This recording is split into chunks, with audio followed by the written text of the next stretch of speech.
The United Nations Children's Agency has warned that civilians living under siege in the remaining ISIS-held neighborhoods of Iraq's Mosul are under extreme danger, and about 100,000 children are trapped in extremely dangerous conditions as fierce battles between Iraqi forces and ISIS militants raged on in an attempt to liberate the eastern city. Children were being used as human shields by the insurgents or were caught in the crossfire in the battle. Well, the UNICEF's representative in Iraq, Peter Hawkins, joins us now via Skype from Baghdad to discuss this. Good to have you with us on the news. So now, what kind of measure is being taken to help children who are caught in the crossfire by UNICEF?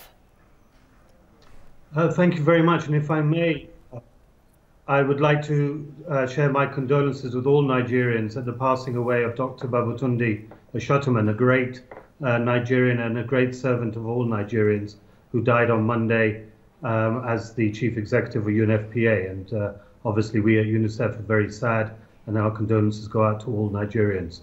But in the situation in Mosul, in West Mosul, is become very extreme. The fighting is intense. And will continue for a while now.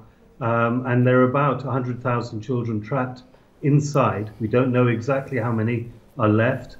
700,000 people in total have come out of Mosul already, and still many people remain in there, trapped inside. Can you imagine? It's a very small area where these children, probably in bunkers, day on day under fire and under intense fighting, without any food, without any services, not knowing what is going to happen next.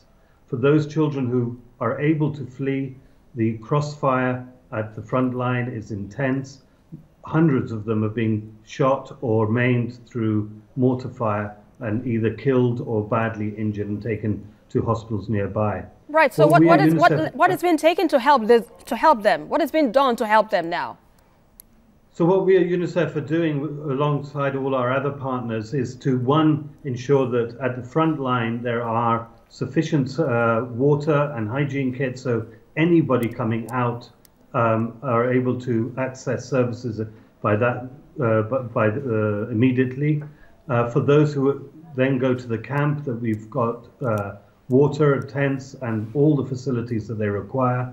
For those children who are young enough, there's psychosocial care available to them so that they can go to child-friendly spaces, they can start to play, start to learn, and start to aspire about their future.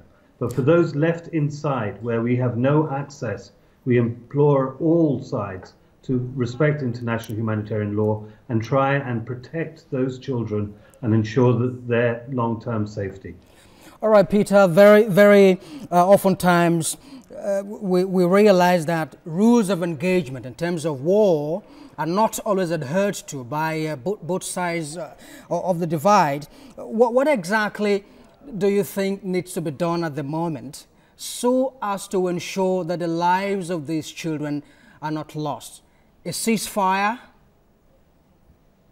It's very difficult, as you said. I mean, the rules of engagement are not the normal rules of engagement in this situation.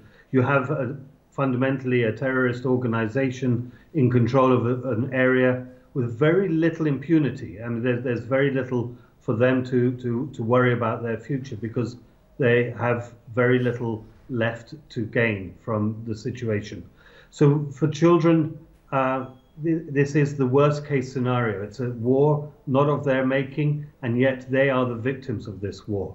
The only thing we can do at the moment is be on standby, ready to access those children whenever we can, to implore on all sides that they use minimum force in the fighting, and certainly not using artillery and other explosives.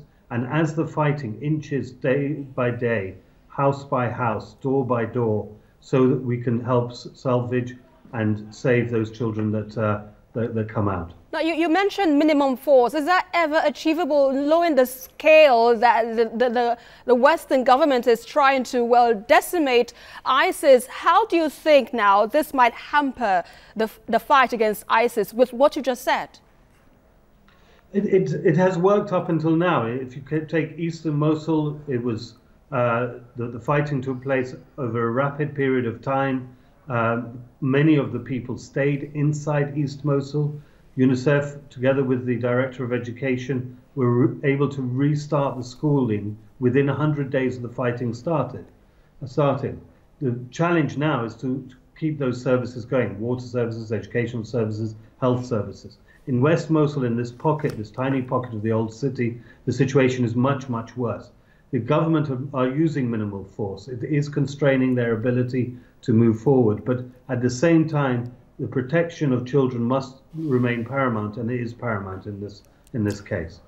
All right, UNICEF's representative in Iraq, Peter Hawkins, thank you very much indeed for talking to us from Baghdad. Thank you. This is TVC News Hour. We'll take a break at the moment and return with more. After that, stay with us.